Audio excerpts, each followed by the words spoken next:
the things that we do that are being done on the other side of the planet will impact us one way or another. We need to also be socially conscious about what's happening, not just in our own country or our own state, but on this planet. The United States has been notorious for exporting our trash, our hazardous materials, things to the other parts of the world. This is something that, can come back to bite us and the planet. It's also about a mindset about sustainability, realizing that we have to have sustainability, not just, in our state, in our country, but in our planet and anywhere where we can make opportunities as business leaders and owners to say, hey, you know what, factory, I want you to make things this way, not that way.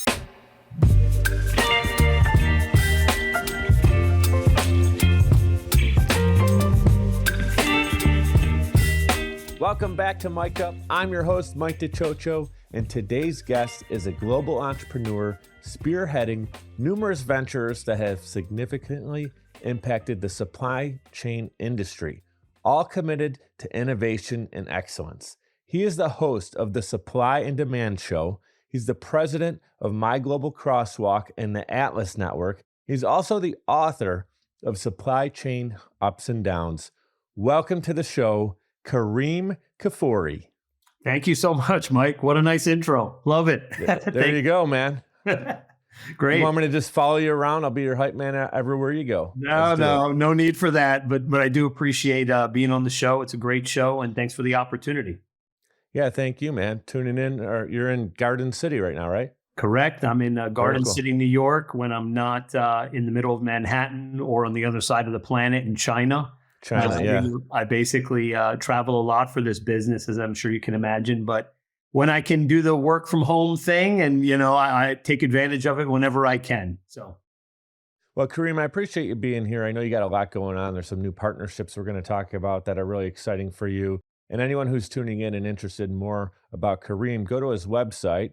It's hisname.com, and that's clickable in the I'm not going to spell it out for you. It's clickable in the show notes. His social media is clickable in the show notes. So you can really see everything he's doing, the Atlas Network, everything I talked about right there is all that information's available for you. So as everyone now knows, really from the introduction, you're passionate about supply chain. And off camera, I told you a little bit candidly, I'm not an expert in this at all. So I'm a student today, just like our audience. I'm tuning in. I'm going to be taking notes.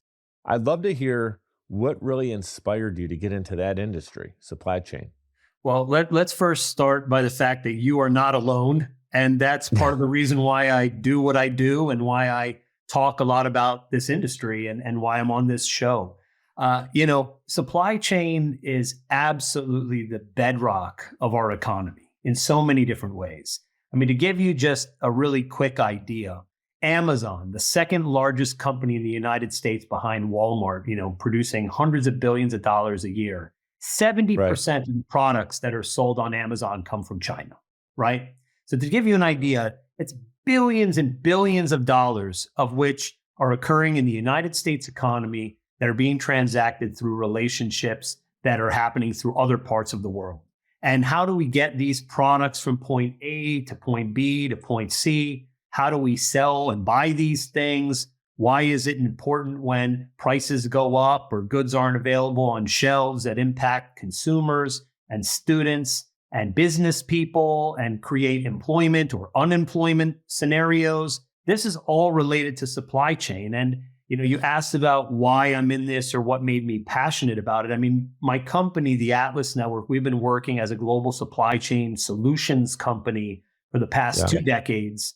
But really, it was during the pandemic that so much needed to be understood and explained about what the supply chain is, why it's important, because this was one of the first times in a long time where people couldn't get what they needed when they needed it the most, whether it was, PPE equipment for, medical professionals, or it was just simple things that we needed every single day in our supermarkets or our convenience stores. And a lot needed to be understood. A lot needed to be explained about this.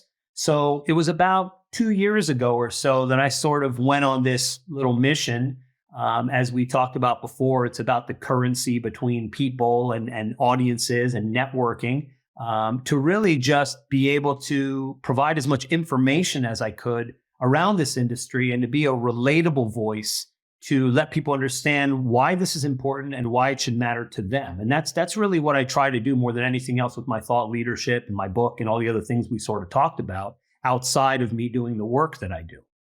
Yeah. And supply chain, obviously, supply and demand, you learn about that in third grade, right? You kind of learn about supply chain. I remember being in third grade and having a pencil and going, this thing says it's made in China, or your toys, right? You look at the bottom of your action figure and on his foot, it says made in China.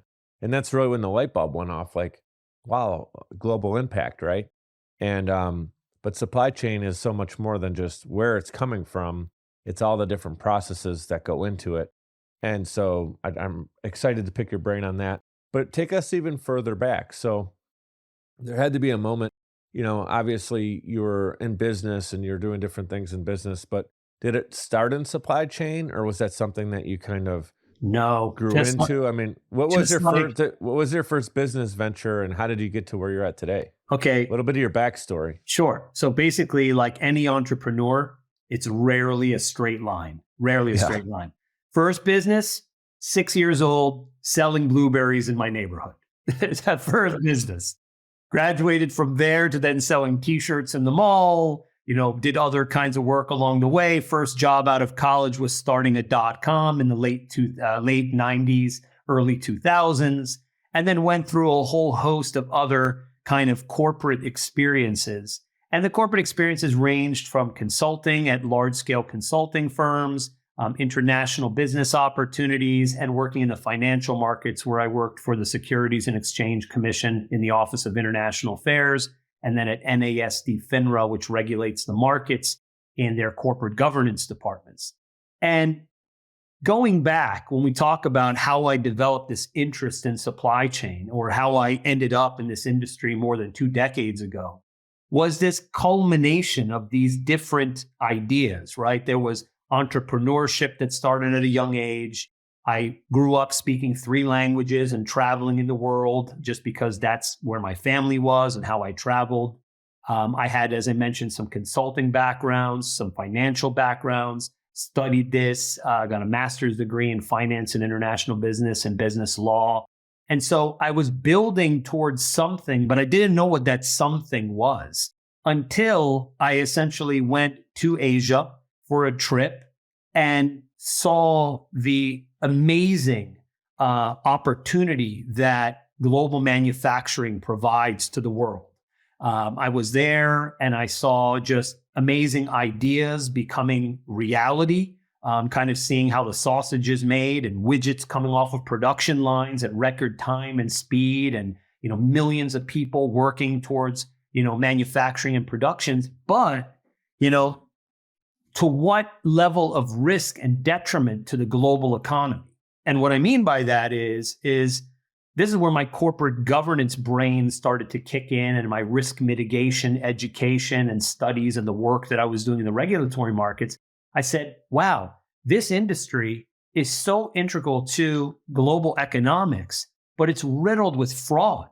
It's riddled with a Pandora's box of misinformation and lack of transparency and lack of visibility. And, sites like Alibaba, of which we're the first US-based verified supplier of Alibaba, today, at that time, were a great technology platform, but perpetuated the fraud because there were so many bad actors that would come onto that site and would say, yeah, I'm a factory, here's some beautiful pictures. But they weren't just a middleman. They were a middleman to the middleman to the middleman. And when people would go onto a site like this and would buy blindly and send funds overseas, they would rarely have great outcomes. And they would then blame Alibaba, or they would blame China, or they would blame whatever it was for quality related issues. When in the end of the day, really what it came down to was making sure that you pick the right supplier, have visibility into your transaction, have maybe some third-party attestation or audits around your productions, and really to get a good outcome in the global landscape. This was the beginnings of the business that I've been running for more than 2 decades, to really be able to build in mechanisms that allow you to then have a great outcome in the global market space. So that was the very beginnings of how the Atlas network was created, to basically be almost like an insurance policy or a global solutions provider to businesses and entrepreneurs of all sizes that didn't have the knowledge, wherewithal, bandwidth, or capabilities to source, procure, manufacture, and develop supply chains for products where they were trying to take advantage of the global marketplace. And so our company looked to help them do that. And then we still continue to do that for thousands of companies and millions of products every single day. That's awesome. That's really interesting too. So you're helping out the companies, the brands that are putting these products on the Amazons, the Alibabas of the world, and other.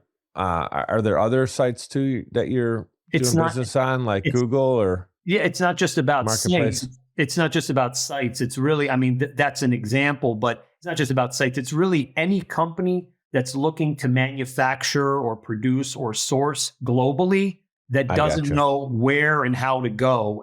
So it's not the point of sale that you're as worried about. It's more you're helping that business, that brand with the supply chain correct, activity, the correct, components that are going to make everything run smoothly logistically, right? So correct. talk about that. Uh, I do want to learn about the logistics. I do have one follow-up question real quick though, to when you mentioned the Alibaba site where there's actors and there's 2, 3 different middlemen. Um, is it now verified? I mean, in 2025, as we're having this interview, now it's Absolutely. verified. So there's more regulations, right? So there's less of that going on today. And what Absolutely. about Amazon? Same thing on Amazon? So for Alibaba, let's go there first. They, in the last, let's call it 10 years, have really, really upped their game as far as verification programs around verifying the suppliers that are in the network, as well as providing things like trade assurance and guaranteed processes to ensure that customers get what they paid for, get it on time, and that there's actual accountability where they actually, as a platform, take accountability for scenarios, honestly, where their suppliers may have made mistakes. And so they're saying, hey, you passed through our verified program. We've given trade assurances to our customers who use the system. So therefore, when there are issues, we're going to be willing to kind of, bridge those gaps and remediate those things. So they've actually done a very, very good job in that way. Amazon is a little bit of a different scenario because it's not so much as a manufacturing marketplace, but more of a commerce place for finished goods. But Amazon's as well has taken on particular regulatory processes to ensure that distributors or resellers of goods that do sell on their platforms provide a certain level of accountability as well, and services for customers who then buy those products through Amazon. Refund policies, returns, warranties, other things that they work hand in hand with on their reseller network of distributors who buy and sell on Amazon to ensure that everybody has a good experience. So those things are definitely more and more in place now in 2025 than they were, back in 2020 for sure. That's good. The other one is there's another company, Temu, right? Yeah. That's kind of like a similar thing to Amazon, but with lower quality goods, I would say. Well, And the probably running reality, through some of those same issues. yes, the reality of Temu is that Temu basically looks to directly source low volume, low cost items from the global economy, right? And in doing so, are trying to allow people to have their dollars stretch as far as they can by shopping like a billionaire, which is their slogans or mantra. But I would tell you that they are a new player in the space. They've got growing pains to overcome. And, people are having sort of a 50-50 experience or maybe even a 60 Right. better to worse experience on a platform like that because they're new. And that's some level of the risk. So when you buy things on a platform like that, you have to have the expectation that it may not have the delivery timeframes you're looking for, it may not have the quality mechanisms that you may be used to, and so on. And you're basically paying for that by getting a heavily discounted price from the global economy. Could you get great products? Yes, you could. Could you get really bad ones? Probably as well. So that's a little bit of a different player than I would say a more established group like an Amazon or even an Alibaba marketplace today. Yeah, I agree. I had to tried out for myself. My brother-in-law and my sister were talking about it, probably going back to last year. And, and so they said, if you're going to get stuff from there, like you just said, 50-50 shot, 50-50 chance that it's going to be crap. You're not going to use it, wear it.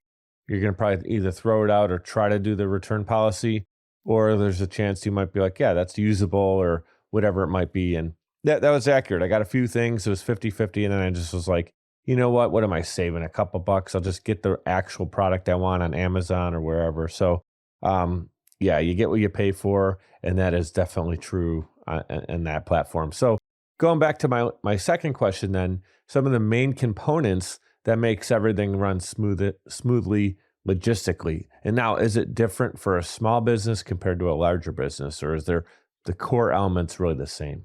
It really depends. I mean, and I talk a lot about this in my book, Supply Chain Ups and Downs, but the long story short of it is that regardless of the size of the business, you've got this concept or this idea that you start with, and you need to have the right supplier who's going to manufacture that idea, who's going to prototype it, who's going to make it real, and so on. So that first step in kind of the supply chain process is factory selection. And what does that mean? It means that you have to look at manufacturers or providers with a mixture of quantitative and qualitative factors. Quantitative are like years in business, level of exports, how many employees, how many accreditations and ISO certifications they may have, getting a sense of the company itself. And then the second thing is the quality side of it. Or the qualifying side of it is going to be things such as, accountability, professionalism, timeliness, these other things that are equally important as well. So when you look at these two sides of the equation, it allows you to really hone in on what may be appropriate supplier partnerships. We do that. We do that to start any process for entrepreneurs, small, medium, large size businesses who don't have a network of suppliers to go to. So we go through a factory selection process, narrow it down to a few of the best, prototype with them to make sure that you've got kind of a plan A, B, and C. And the reason why is because if there's a disruption with factory A, you need to know that you've got a B or a C that can equally be able to produce and facilitate according to your business needs. So the factory selection process is really very important. And then what happens next is you transition into the actual manufacturing process, which requires a significant level of oversight, right? You need boots on the ground, eyes and ears, visibility into your productions. You can't just simply rest on your laurels and say, hey, because they're a good supplier and they've kind of checked all the boxes, they're going to do great. It doesn't matter, because even if they were a great supplier for your first 100 productions, that 101st production may have a different person on the line, different materials used, different material or environmental scenarios, anything that could change or disrupt it. So you have to still continue to manage as if it's the first time. Every production's the first time. So eyes and ears on the ground, super important, quality control. And then third-party attestation, right? So it doesn't matter that the factory's got good quality control or you've got a team like ours or even yours that goes in and checks it out. You need people and groups that are actually paid to find mistakes that go into your production, look at them, kick the tires, make sure everything's going well. And that's third-party attestation. You then go from there to documentation, booking your vessels and shipment, transporting it overseas, wherever you're going, importation, customs clearance, trucking, delivery. That's the life cycle. That's the entire life cycle from the idea on the napkin to like the last mile, which is delivering on your doorstep. Now, businesses that we work with come to us in any number of those places. They may just have the idea and not have any network. They may be producing products and have quality issues and want to shift to a new supplier network to improve their timeframes or their quality, wherever else it is. Long story short of it is that it's an entire mechanism, and it can get disrupted in a million different ways from just the aspects of the mechanism or from external forces that are involved too. What are we talking about? Pandemics, force majeure, wars, political changes, tariffs between nations. Any of these things can basically be able to disrupt the holistic nature of what is the supply chain, of getting it from A to B. And this is what's very important to understand, that when those products cost more or aren't on the shelves or whatever else it is, there's breakdowns and disruptions somewhere, either controllable or non-controllable, that flows through that then impact our economy. And this is what I talk a lot about. And this is the importance of the supply chain, just in kind of a quick 1-2 minute overarching explanation. You mentioned quality control. Obviously, everything goes out the window if your quality control is down. So in your book, there's a 3-pillar system that you talk about, a management system. Give us the scoop on that. Yeah, I mean, it really comes down to, again, some of the things that I just talked about, which is factory selection, oversight and management, and third-party attestation. These things are absolutely critical. Those 3 things are what are going to get you to be, 90 to 95% successful in the overall mechanism. And those 3 kind of pillars of the business have been the lifeblood of my company, the Atlas Network, for more than 2 decades, regardless of what we make. Whether it's a children's product or a consumer packaged goods like glass products or electronics or apparel or luxury goods, it all has to follow that kind of mechanism, which is pick the right supplier, have visibility around your manufacturing, and have quality control, oversight, third-party attestation, and auditing. You have those 3 things in place, and you're moving in the right direction. Anything and everything could still go wrong. You could still ship the goods, shows up at a port, and the container comes in upside down. Human error, right? There's the human error element still. Human error, environment, nature, a million things could happen still. Sure. Like you said, 95% of the time when everything's working as anticipated, there's that 5% chance something could happen. Environment, someone misplaces it, whatever it might be, packaging error. So that quality control is super important, as you said. So you've worked, you said, like 1,000 different clients or different brands over the years. Pick one that just jumps out, like this great, success story, something you were involved with, and that you just like to share. Sure. Where it was when they found you and where they are today after working with you. Sure. So, I don't like to say a lot of names, but I'm going to give you an example. An example. Perfect. We have probably about 450 spirits and beverage clients that we manufacture all of their custom glass and packaging and closures and things like that. So when you go into your liquor store and you see those really, really cool, innovative, unique bottles, we do a lot of that kind of work and have done that for probably about 15 years or more. Cool. We had one client of ours that came to us. It was early in sort of the craft spirits boom that was happening in the United States.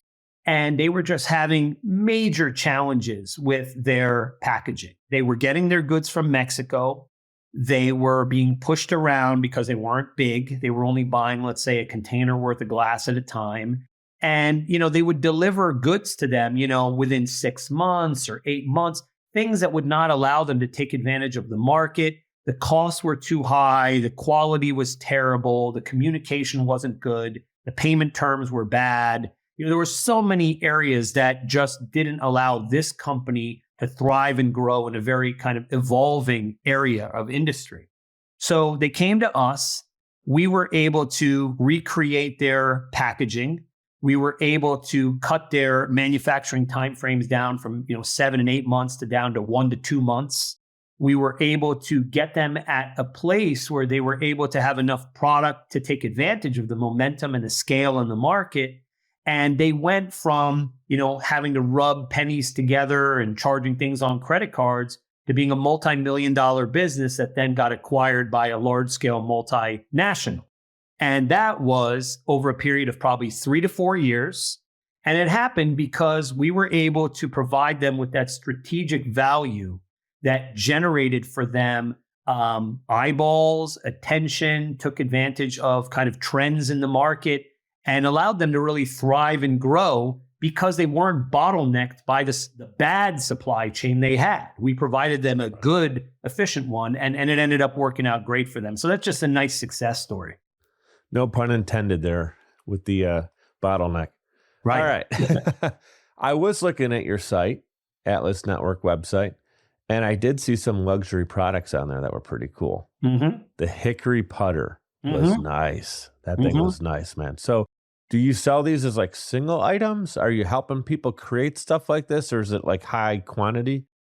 Who's the target customer for you? So, I mean, with that product specifically, that's a brand called Golf Tribute, and Yeah. we really produce, design, manufacture a lot of those beautiful luxury items for that industry because golf is a luxury industry and doesn't have a lot of luxury products. There's a lot of high tech products, but there aren't a lot of kind of like Rolls Royce or Bentley of golf, let's call it in many ways. And so the idea with that was to have a brand where it was kind of a modern classic because old world style, new world tech, and brought together in a unique way. What I love about those products and that brand in general is how much it gives back, because there's over 1 million golf tournaments that take place in the United States that represent different charities and benefits. And these products are used oftentimes to raise awareness. They're used to raise funds. They're used to really celebrate the participation of some of their higher end patrons at these events. And so I really love that product because it's got a lot of head turning capability and very eye catching that then brings attention to causes, whether it's Red Cross or National Kidney Foundation or American Heart Association, whatever it may be that usually do golf tournaments to raise funds and awareness. These products make a lot of sense for those. So it's nice to work on some beautiful luxury items that then have a bigger social impact. And that happens too through supply chain and manufacturing. Yeah. And that's what I love, man. And that's why I love doing the show, is to have people on like yourself who can explain their story, share how they got to where they're at today. And then also there's this added element of doing good in the world, right? And that's why I like having people like yourself on the show, is just that reminder is, yeah, we do this so we can have, a beautiful team. We could, take care of payroll, take care of their families, take care of our families, but it's really bigger than that. It's when you get involved with really cool opportunities where you can give back. And so those putters are really cool. I could see it as being maybe a gift even to like the winner, or having it on a table. There's always those vendor tables, and just having a cool putter out on the vendor table is obviously a stop and chat moment, right? Who doesn't want to win, beautiful hickory putter in a putting contest, right? I mean, Right. if you ever had to have someone say, "Yeah, I'll throw in $20 to try to win a several $100 beautiful handmade putter," I mean, that's the chance you do it, right? So Yeah. And they can use it right there on the putting green. of course, yeah, sure. So I'm going to give a shout out right here to Social Chameleon. That's my company. It's also one of our sponsors. This podcast is produced and powered by Social Chameleon. If you're looking to transform your podcast and you want to make it look great, sound great, get those clips that are going to go viral on your social media. You need distribution. We're talking about supply chain. A podcast does have a distribution element to it. And making sure you have great guests on your show. We do guest sourcing for you as well. Social Chameleon podcasting done for you. Go to socialchameleon.us. And also every episode, I love to give a shout out to Navigator Bookkeeping. That's who I use for our bookkeeping services. Previous to it, I was doing the Google Sheets, the spreadsheets on my computer, pulling my hair out, frustrated every time I had to think about bookkeeping. It was the last thing on my list that day I wanted to do. Now I don't have to worry about it. Nate, Luann, and the team over at Navigator Bookkeeping takes care of me. I meet with Nate once a month. He lays it all out for me. He shows me where we're at, where we're going. It's so much more effective, efficient. And so you guys got to check out navigatingyourbooks.com and schedule a meeting with Nate, and he'll take care of you. So back to the show here. Sustainability. I don't think the word has really necessarily come up yet. It's a hot topic today, and people are really aware. Awareness levels through the roof, which is great, right? Technology has allowed people to get more information. There's more awareness now. So the integration of environmentally and socially responsible practices into the supply chain, that's really what sustainability is to my understanding, right? So what are some of the key aspects of sustainability from your point of view, like in supply chain management in particular? I mean, this is so important. This is such a key topic because the supply chain and sort of transportation logistics industry represents the 7th leading cause of harmful greenhouse gas impacts to our ozone. And the reality of it is that we're only growing more and more. We're only buying and transacting more and more on our planet. And so we have to figure out ways to get goods from A to B to C and do this in a way that's more effective. So what I'm very excited about is in at the recent COP28 conference that was in Dubai, all of the major shipping and logistics and freight forwarding groups like Maersk and Dwell and all these came together and said that by 2050, they were going to be carbon neutral. And that was a huge, huge, statement to make, where all of the logistics providers globally were coming together and saying, this is important for us all on this planet, because what good is it to transact and do commerce if there's not going to be a planet to do it on, which makes a lot of sense. Outside of that, in the supply chain industry, thousands and thousands of factories in Asia and all over the world have been shuttered if they were not changing from, let's say, coal to electric or more alternative energy sources. So really trying to reduce down the carbon footprint. We also know in just simple tasks, like, for example, when you get those boxes from Amazon and there's an item that's this small in a box that's this big with all these airbags, those excess materials end up in our landfills and also cost those businesses millions and millions of dollars of excess production costs that don't need to be done or put in place. And so what's happening in that area? Well, there's a lot of cubing and a lot of right sizing, they call it, where machines actually will photograph products and come up with dimensional components and will make boxes in real time, in actual real time, to be the right box to fit that right item. And so, I was the kind of like 3D printing in a sense, but just doing the box instead of the corrugated item. Yeah. Right, for corrugated. And I was the chair of an event called the Deliver event, for your audience that may or may not know about this. And they take place in Vegas and one in Singapore and one in Amsterdam, where they're celebrating their 10th year this year in Amsterdam. I was the chair of this event in the Vegas event. And their entire idea is focusing in on the sustainability and in supply chain. So I was there at that event with groups like Disney and Walmart and Lacoste and really big multinational brands. And we're all talking about their initiatives around supply chain, and sustainability, not with regards to just greenwashing and just saying it because it's buzzwords, but because it actually creates longevity. It actually increases profitability, believe it or not. Some of the most sustainable initiatives actually make companies more money. So this was always a misconception with so many different brands that, hey, because it's green, it must cost more. But the reality of it is there's many, many areas, like I just mentioned before, with right sizing, where you can imagine cutting down the size of your packaging by 30 or 40%. That would just save you a ton of money and save our landfills. So, Right. It's things like that. So sustainability is absolutely huge. And there's a lot more people making buying decisions based on it, right? Like if Yes. there's two products on a shelf and they see one's sustainably packed or Yeah. using materials or environmentally, friendly, they're going to make that decision now more times than not. So Yeah, that's a big part of it too. And the other thing I think that's really a big part of it too, is that we have to also recognize that we are global citizens, right? We don't just live in the United States. We live on the planet Earth. What does that mean? It means that the things that we do or are interested in that are being done on the other side of the planet will impact us one way or another. It will impact our ozone layer. It'll impact so on and so forth. So we need to also be socially conscious about what's happening, not just in our own country or our own state, but on this planet.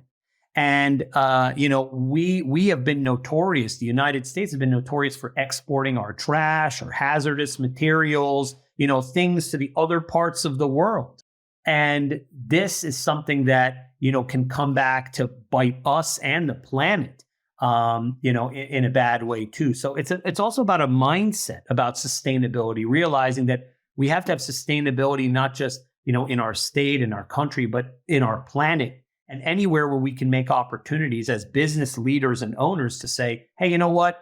Factory, I want you to make things this way, not that way, Right. because I know that if you do that, it'll just help that much more. And if we all can collectively continue to make those decisions, then it'll help. 100%. Something you shared off camera with me that I need to hear about is this new partnership with Daymond John. People would know him from Shark Tank, of course. So what's the scoop, man? What can you tell us about it? Yeah, sure. Damon and I have kind of been interacting with each other in different ways and in different conferences and events.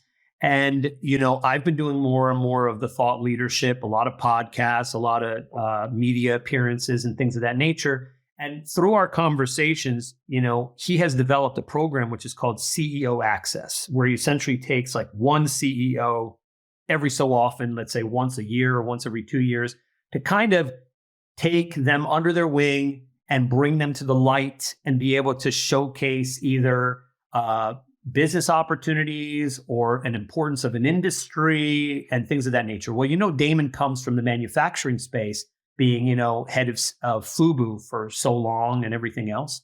Well, he understands manufacturing. He also works with so many different entrepreneurs and businesses through a platform like Shark Tank. He understands the value of what I do and what my company does and what is the importance of the supply chain. So we've kind of decided to work together for the next little bit here through this program to bring more and more understanding around supply chain, what it is, its importance, and bring some of that to, everyday Americans, really everyday people who care about this industry. And so, I'm very excited about that. It's going to be a great partnership. I'm hoping to interact and do a lot with him in the next, year or two, and quite excited about it. Yeah, he was always one of my favorite sharks. He's got like a cool, calm, collected personality, but he's super smart. And he's not afraid to take a risk, obviously. And I love his story from he did it and he did it at a young age. And it was not this story where it was like grew into the business. I mean, he started that thing literally on the street selling gear, Yeah. and to turn into who he is today. He's very well respected. So I think that's a great partnership for you as well. We got a couple more minutes left. And there's a lot of young entrepreneurs tuning in right now. And there might even be some younger people who are not entrepreneurs quite yet. Maybe they're in college. They're studying supply chain. They're studying this sustainability, right? And the environment. They might be early career professionals. They're getting started. What advice would you give to them if there's a direction? If you're having lunch right now with a young 18-year-old kid whose eyes are real big and he's like, man, Kerim, just show me the way. What would you tell them? Well, I mean, the reality of it is you have to have a limitless mindset. You have to start with the idea that anything is possible. This is very, very important. I think that, every one of us has a different concept of what our dream is or what it means to be fulfilled or achieve goals. But it all starts with what we think is possible. And whether you may not have the appropriate education or knowledge set or skills, that's yet. And that's the point. It's maybe you don't have certain things in place yet, but your ability to essentially be intentional about what you want to achieve is what's going to change you from having it yet to then having it and being able to then convert upon it. So it's really about this idea that we need to continuously be developing as leaders. And every day, nobody's going to get up and be a cheerleader for you more than yourself. You have to basically know that your success is absolutely on your own shoulders and in your capabilities to develop and grow and build yourself up. With that self-confidence, with that idea that anything is truly possible, that's where you're able to be on the pathway to achieving either fulfillment or greatness, whatever that means for you or societally or whatever you're looking to do. It's all going to come from that inner spark. So these are the things that I would really hone in on more than the specifics of, do this, do that, do this. It really starts with a fundamental belief. And that belief has really got to be in yourself. The word that I was thinking of, you just said fundamental. I was thinking foundation, building a great foundation for them. Now, something I was producing another client's podcast, and the conversation was talking about college students getting experience globally, right? Doing that study abroad program and how important it is. And they were saying, the question was about like, if you could change anything to make the world a better place, what would you do? And they recommended like the idea of getting work experience in other countries so you get to see it. And man, you're talking about not just China, but global supply chain, right? Anywhere, different areas, and including in America. What are your thoughts about like, how valuable that experience is? You're talking supply chain, quality control, factories.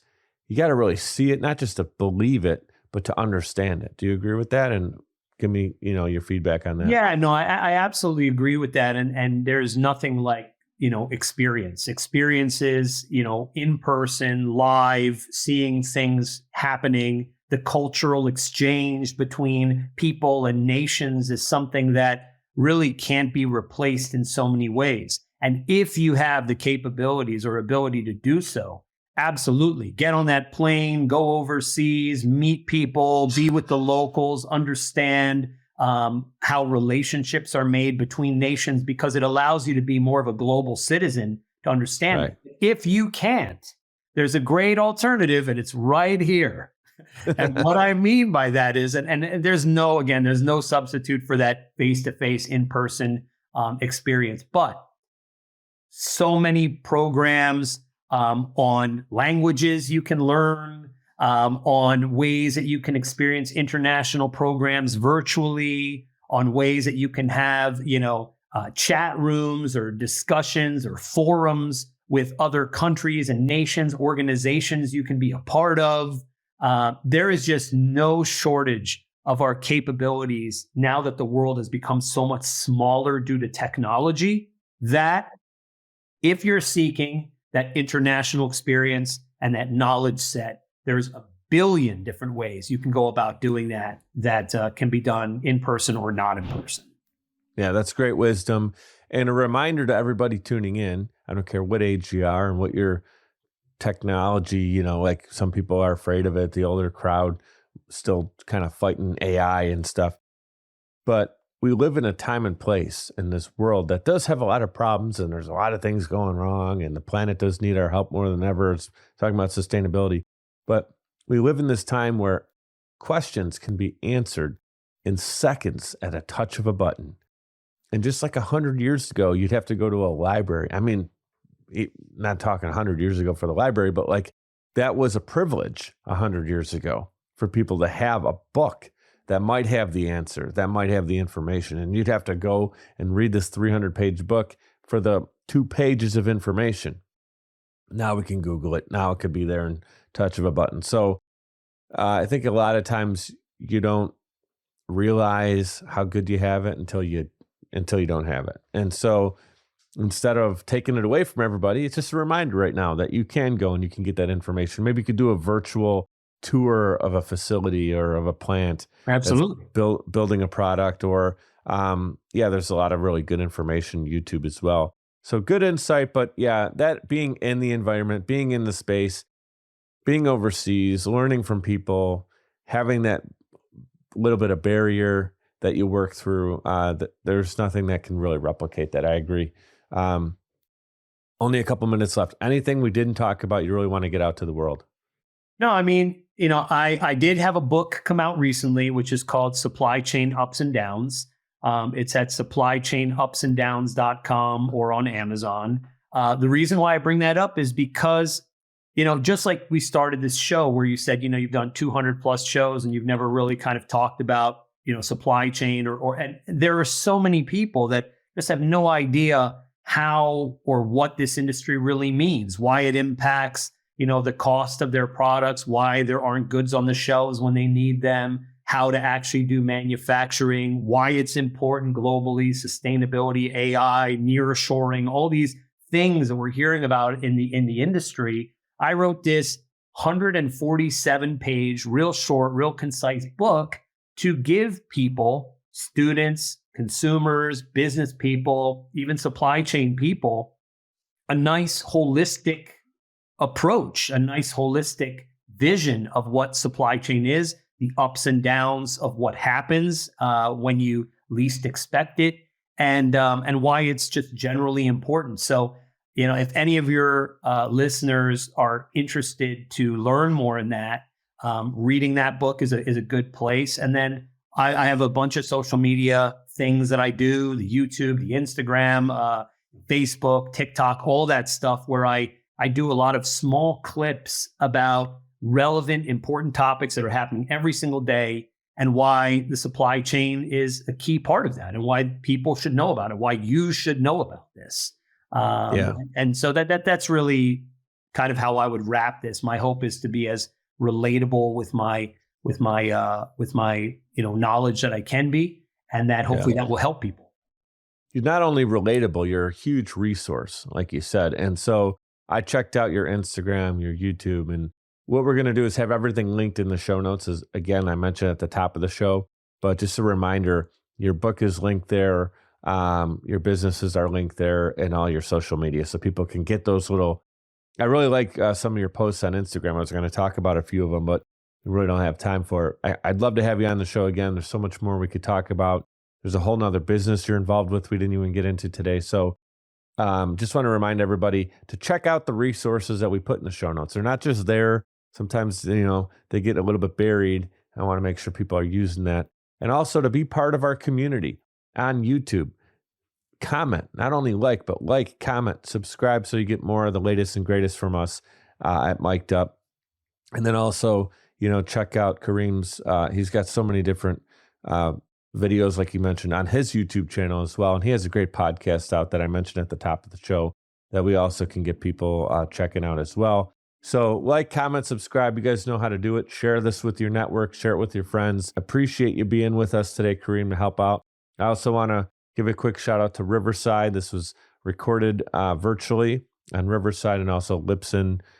They are who we use to use distribution. We talked about that earlier. I like to end every episode with two things. Being great.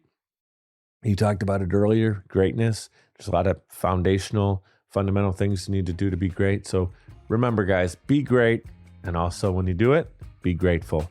And Kerim, I'm grateful for you being on the show today. Thank you. Thank you, Mike. Really great show. And I appreciated our time together and look forward to talking again soon.